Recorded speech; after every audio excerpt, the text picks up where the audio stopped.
देखिए बिल्कुल भारत बदला हुआ है, लेकिन सबसे अहम बात की ये जो तस्वीर है, कैमरा पर्सन अनिल से कहेंगे, ये जो बड़े बड़े होर्डिंग्स और कटआउट्स आप देख रहे हैं, ये भारत मंडपम की तस्वीर है। जब G20 की बात कर रहे हैं, जैसे बाली समिट में नूसा डुआ हुआ था, नूसा डुआ बहुत चर्चा में आया था बाली में कि आखिर नूसा डुआ क्या है। तो नूसा डुआ वो जगह थी जहाँ तमाम जो G20 के सम्मेलन थे, इंटरनेशनल मीडिया सेंटर था, वहीं था।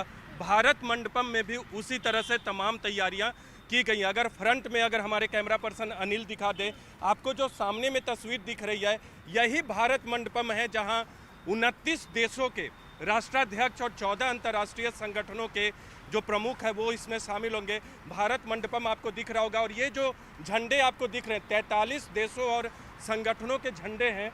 43 देश इसलिए 43 देश और अंतर्राष्ट्रीय संगठन इसलिए क्योंकि 29 देश यूरोपियन यूनियन को शामिल कर दें, और इसके अलावा 14 संगठन, अंतर्राष्ट्रीय संगठन, 3 को प्रधानमंत्री नरेंद्र मोदी ने अलग से आमंत्रित किया है। और ये तस्वीर भारत मंडपम, बिल्कुल ठीक, भारत मंडपम के पास आ चुके हैं। आपका एक अंतर्राष्ट्रीय G20 कवरेज करने का भी अनुभव है। अब इन दोनों तस्वीरों की हम तुलना करें तो क्या कहेंगे आप?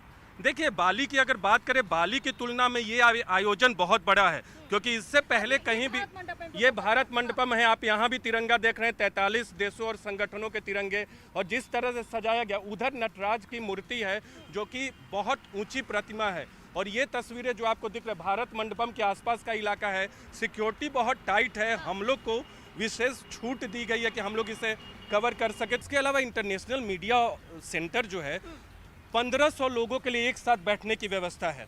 2 बड़े बड़े हॉल बनाए गए हैं, एक बार 600 लोग बैठ सकते, इतना बड़ा प्रेस ब्रीफिंग हॉल है। और खुद भारत मंडपम के बारे में कहा जाता है कि 26 फुटबॉल मैदान के बराबर पूरा का पूरा भारत मंडपम है। तो आप अंदाज़ा लगा सकते हैं, तीसरा जो फ्लोर है वहाँ एक बार में 7000 लोग बैठ सकते हैं। एम्फी थिएटर जो है वहाँ 3000 लोग एक बार बैठ सकते हैं। तो इतना बड़ा वृहद ये पूरा का पूरा इलाका है। भारत मंडपम से कुछ दूर आगे बढ़कर अब हम उस इलाके से गुजर रहे हैं जहां हमारे सहयोगी आनंद मेरे साथ जुड़ चुके हैं। आनंद, सुरक्षा व्यवस्था के बारे में बताया जा रहा है कि ऐसी सुरक्षा व्यवस्था दिल्ली में की गई है कि अब से पहले किसी ने ऐसी सुरक्षा व्यवस्था नहीं देखी थी। देखिए 15 अगस्त और 26 जनवरी पे देश के रात दिल्ली में सबसे ज्यादा सुरक्षा होती है, लेकिन उससे भी कई लाख गुना ज्यादा सुरक्षा जो है वो G20 को लेकर दिल्ली में की गई है। 50,000 जवान जो हैं वो सड़कों पर रहेंगे, चाहे वो मंडपम की बात की जाए जो वेन्यू है, या नई दिल्ली जो पूरा इलाका है, जो सेंसिटिव इलाका है, जो पूरा जोन बनाया गया है, या फिर एयरपोर्ट का जहां पर 10,000 CCTV कैमरे रीमा केवल जो दिल्ली एयरपोर्ट है वहां पर लगाए गए हैं। और ना केवल जमीन बल्कि आसमान से भी जो एंटी ड्रोन सिस्टम है उससे जो है वो पैनी नजर जो G20 प्रोग्राम है उस पर रखी जा रही है। मतलब अभी जब हम बात कर रहे हैं तब भी सुरक्षा व्यवस्था चाक चौबंद, सुरक्षाकर्मी अलर्ट, ड्रोन से निगरानी इस वक्त भी रखी जा रही है। बिल्कुल रखी जा रही है। देखिए एयरपोर्ट जो है उसे एक सिक्योरिटी हब बनाया गया है, जो अधिकारियों ने बताया है, चाहे रॉ हो, चाहे IB हो, चाहे मिलिट्री इंटेलिजेंस हो, चाहे एयरफोर्स हो, इन तमाम अधिकारियों की निगाह इस समय एयरपोर्ट पे, क्योंकि जितने भी डेलीगेशन आएंगे वो सारे एयरपोर्ट पे आएंगे और वहां से उन्हें कॉन्वॉय करते हुए जो काफिला होगा वो उन्हें उनके वेन्यू होटल तक ले जाएगा। इन्हें 16 होटल जो हैं उनमें सबसे खासियत यह है रीमा की जो उनके शीशे हैं, यहाँ से कि वो बालकनी का नज़ारा देख सकते हैं या दिल्ली को देख सकते हैं, वो बुलेट प्रूफ शीशे रखे गए हैं। और उसको लेके खास तैयारियां जो हैं वो एक IPS अधिकारी स्पेशल CP लेवल तक का जो है वो एक होटल में तैनात किया गया है। आनंद, हम इस वक्त जिस रूट से गुजर रहे हैं, जरा मेरे दर्शकों को बताइए कि कितना VVIP इलाका है। पीछे मेरे भारत मंडपम, आगे वो सारे 5 स्टार होटल्स जहां हमारे राष्ट्राध्यक्ष जुड़ेंगे। बिल्कुल आगे जाके ली मेरिडियन आएगा, शंग्रीला होटल आएगा, इनमें भी जो डेलीगेशन है वो रुके हुए हैं। कई बड़े राष्ट्राध्यक्ष जो हैं वो यहाँ पर रुकेंगे। और सबसे खास बात यह है कि जो अमेरिका के राष्ट्रपति भारत आएंगे उनके साथ सबसे ज्यादा सुरक्षा घेरा रहा, 600 अधिकारी जो हैं इंटेलिजेंस के और उनके जो पुलिस के अधिकारी हैं वो 600 अधिकारियों का काफिला इस वक्त दिल्ली में मौजूद होगा। और कुछ अधिकारी पहले से यहाँ पर आ चुके हैं, जिस तरह से हमारी एजेंसी रॉ है उनकी जो सिक्योरिटी एजेंसी उसके तमाम ऑफिसर जो हैं यहाँ पर पहुंच चुके हैं। 24 घंटे बाद इस रूट पे सिर्फ सुरक्षा कर्मी और राष्ट्राध्यक्ष दिखेंगे। देखिए बिल्कुल जो आवाजाही आपको दिख रही है बिल्कुल नहीं दिखेगी। केवल जो लोग नई दिल्ली में रहते हैं वो अपना आइडेंटिटी कार्ड दिखाएं, उनको यहाँ पे आने की अनुमति है, या जिन्होंने पहले से होटल बुक कर रखे हैं वो यहाँ पे आ सकते हैं। इसके अलावा केवल यहाँ पर VIP मूवमेंट नजर आएगा। यहाँ पर केवल खाकी वर्दी और सफेद वर्दी में जो ट्रैफिक पुलिस कर्मी है वो यहाँ पर नजर आएंगे। कोई भी शख्स यहाँ पर नहीं आ जा सकता है, उसको लेकर पूरी तरह से पाबंदी है। एक मेट्रो स्टेशन खोला गया है जो सुप्रीम कोर्ट का है, इसके अलावा बंद किया गया, माफ करिए, बाकी सारे मेट्रो स्टेशन खुले हुए हैं, तो लोगों को कोई तरह की दिक्कत ना होगी।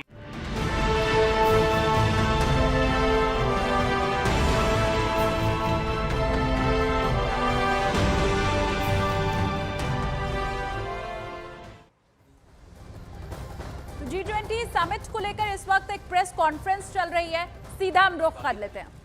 Almost 40 events were done on issues which are relevant to people's lives. Based on these deliberations over the course of the year, these recommendations have now been placed for consideration of the leaders.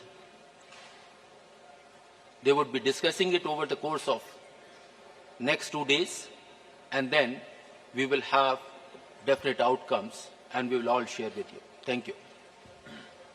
Thank you very much, sir. May I request Shri Harshvardhan Shringla, Chief Coordinator, sir. Namaskar and good afternoon.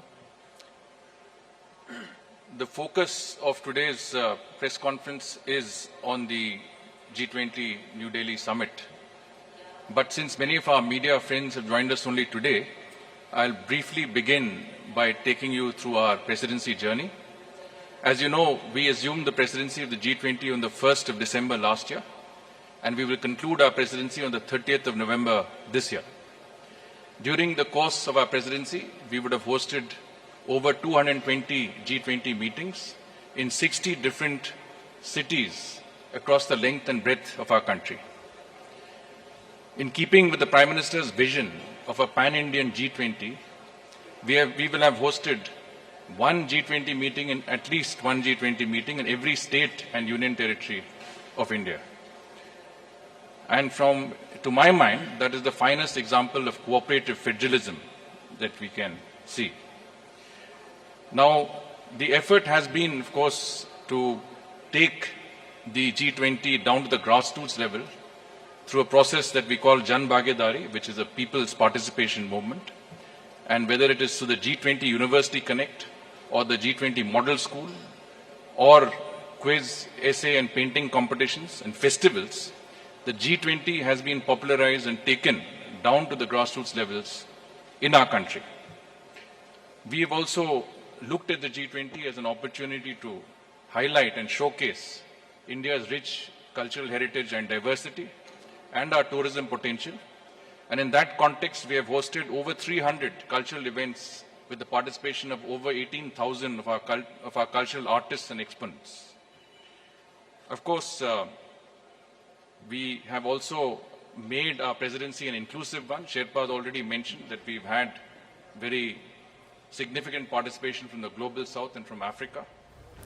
Press conference में इस वक्त ये बताया जा रहा है कि कैसे G20 को लेकर तैयारियां की गई हैं, क्या मुद्दे रहने वाले हैं। और सीधा मैं विक्रांत का इस वक्त रुख कर लेती हूँ। विक्रांत, अभी हमने प्रेस कॉन्फ्रेंस में ये सुना कि बताया जा रहा है बाकायदा G20 कैसे जन भागीदारी के रूप में भारत में दिखाई दिया है।